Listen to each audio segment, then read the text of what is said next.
10 protein-rich foods that you should consider including in your diet. Chicken breast. Chicken breast is a lean source of protein, with around 31 grams of protein per 100 grams. Turkey breast. Similar to chicken breast, turkey breast is also a lean source of protein, with around 29 grams of protein per 100 grams.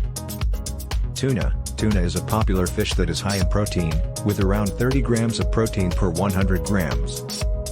Salmon. Another fish that is high in protein is salmon, with around 25 grams of protein per 100 grams.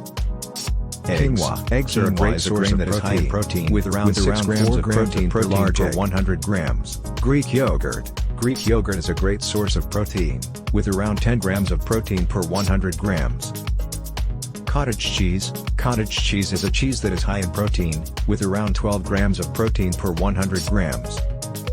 Lentils. Lentils are a plant-based source of protein, with around 9 grams of protein per 100 grams. Chickpeas. Chickpeas are another plant-based source of protein, with around 19 grams of protein per 100 grams.